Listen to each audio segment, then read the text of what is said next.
அஸ்ஸலாமு அலைக்கும் ஃப்ரெண்ட்ஸ். இன்றைக்கி நம்ம பார்க்க போகிற ரெசிபி என்னென்னா பிரெட் பால்ஸ் பண்ணுவது எப்படி. ஸோ இந்த டேஸ்டியான ரெசிபி எப்படி பண்ணுறது தான் பார்க்க போகிறோம். வாங்க இந்த ரெசிபி எப்படி பண்ணுறதுன்னு பார்க்கலாம். பண்ணி இதேமாதிரி ஒரு பேன் எடுத்துக்கோங்க. எடுத்துக்கிட்டோன்னே 2 டேபிள் ஸ்பூன் ஆயில் விட்டுக்கோங்க, ஆட் பண்ணிக்கோங்க. இதேமாதிரி போட்டுட்டோன்னே 1/2 டேபிள் ஸ்பூன் ஜீரகம் ஆட் பண்ணிக்கோங்க. ஜீரகம் இப்படி நல்லா கொஞ்சம் வந்தோடனே இப்போ கட் பண்ணி வச்சுக்கிற 2 பெரிய ஆனியனை இதேமாதிரி குட்டி குட்டியாக வெட்டி ஆட் பண்ணிக்கோங்க. அதில் போட்டுட்டோடனே இதுமாதிரி நல்லா மிக்ஸ் பண்ணி விட்டுக்கோங்க. நல்லா மிக்ஸ் பண்ணிட்டோடனே இங்கே நான் வந்து இஞ்சும் பூண்டும் அடுத்து பச்சை மிளகாயும் இதேமாதிரி நல்லா சேர்த்து சின்ன சின்னதாக வெட்டி வச்சுருக்கேன். அதை இப்போ நீங்கள் வந்து ஆட் பண்ணுவாங்க. ஆட் பண்ணிட்டோன்னே அதோட சேர்த்து நல்லா இது மாதிரி மிக்ஸ் பண்ணிக்கோங்க. மிக்ஸ் பண்ண பிறகு பச்சை பட்டாணியும் சேர்த்து ஆட் பண்ணிக்கோங்க. அதோட சேர்த்து திரும்பி இது மாதிரி நல்லா மிக்ஸ் பண்ணிக்கோங்க. இப்போ நல்லா மிக்ஸ் பண்ணி விட்டுட்டோன்னே இந்த ஸ்டேஜ் வந்த பிறகு நான் இங்கே வந்து பொட்டேட்டோ வந்து வேக வச்சு நல்லா ஸ்மாஷ் பண்ணியிருக்கேன். அந்த பொட்டேட்டோ வந்து இதில் ஆட் பண்ண போகிறோம். நம்ம இப்போ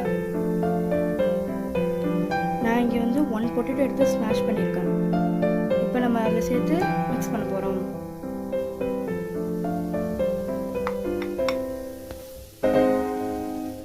இப்போ பொட்டேட்டோ போட்ட பிறகு எல்லா மசாலா நம்ம இப்போ வந்து ஆட் பண்ண போகிறோம். மஞ்சத்தூள் 1/2 டேபிள் ஸ்பூன், மிளகாய் தூள் 1 table spoon, garam masala 1/2 table spoon, உப்பு தேவையான அளவு. இது எல்லாத்தையும் ஆட் பண்ணிட்டோன்னே இது மாதிரி நல்லா சேர்த்து மிக்ஸ் பண்ணுங்க. கொஞ்சம் மிக்ஸ் பண்ணி விட்டோன்னே இப்போ நம்ம வந்து மல்லிக்கீரை ஆட் பண்ணணும்.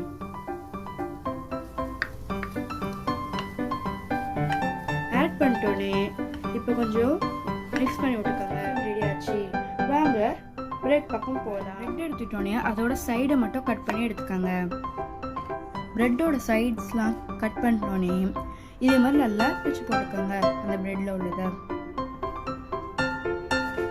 போட்டுட்டோன்னே இதுமாதிரி நல்லா நிறைய பிரெட் இருந்துச்சுன்னா இதுமாரி நல்லா நீங்கள் வந்து பிச்சு போட்டுக்கோங்க எல்லாத்தையும்.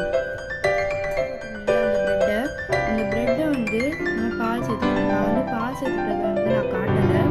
ஸோ பால் சேர்த்துக்கிட்டோன்னே இதுமாதிரி நல்லா நம்ம வந்து இந்த சப்பாத்தி மாவுலாம் நம்ம வந்து இது பண்ணோம் இல்லையா, மாவு வரி, அதே மாதிரி நான் என்ன பண்ண பிறகு இதேமாதிரி ப்ரெட் இது வந்து மாவாக இதாகிடுச்சு.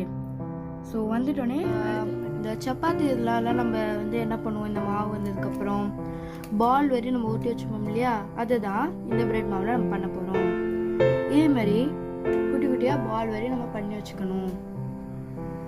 இதே மாதிரி நீங்கள் குட்டியும் பண்ணி வச்சுக்கலாம், பெருசாகவும் பண்ணி வச்சுக்கலாம். இதே மாதிரி குட்டி குட்டியாக பால்ஸ் எல்லாம் ஒட்டியாச்சு. இந்த பால்ஸ் நான் வந்து குட்டி குட்டியாக ஒட்டியிருக்கேன். ஏன்னா உங்களுக்கு வந்து லார்ஜ் சைஸ் அதாவது வேணும்னா நீங்கள் இன்னும் கொஞ்சம் பெருசாக ஒட்டிக்கலாம். நான் குட்டியாக தான் ஒட்டியிருக்கேன். அடுத்து என்ன பண்ணுறது வாங்க பார்க்கலாம்.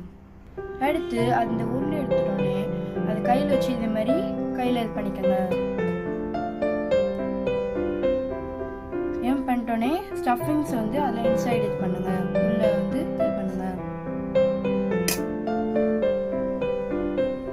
அடுத்து ஒன்னன் பால் இருக்குல்ல, ஒன்னன் பால் எடுத்து அதையும் கையாட்டி இது மாதிரி பண்ணிட்டோன்னே அது மேலே வச்சு நல்லா மூடிடுங்க. இது மாதிரி வச்சிட்டோன்னே அது மேலே வந்து அதுக்கு மேலே வந்து இது மாதிரி நீங்கள் வந்து தனியாக ஒரு பால் எடுத்து பண்ணி மூடிடுங்க. இதுக்குள்ளே தான் நான் வந்து ஸ்டஃபிங்ஸ்லாம் வச்சுருக்கேன். ஸோ இது மாதிரி நம்ம வந்து வாங்க எல்லாத்தையும் நம்ம வந்து எண்ணெயை ஊற்றிட்டு அது கொஞ்சம் எண்ணெய் இப்போ வந்து சூடு வந்தோடனே இப்போ நம்ம வந்து பிரெட் பால்ஸ் பண்ணோம் இல்லையா, அதை நம்ம இப்போ வந்து போட்டு வறுக்க போகிறோம்.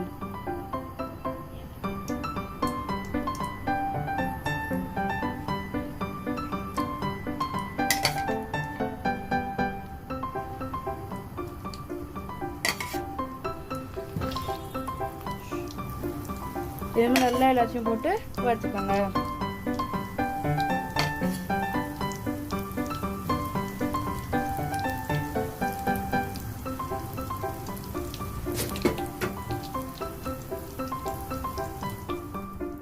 இதோ நம்ம பிரெட் பால்ஸ் ரெடி. இந்த ரெசிபி உங்களுக்கு பிடிச்சிருந்தா வீட்டில் ட்ரை பண்ணிட்டு கமெண்ட் பண்ணுங்கள்.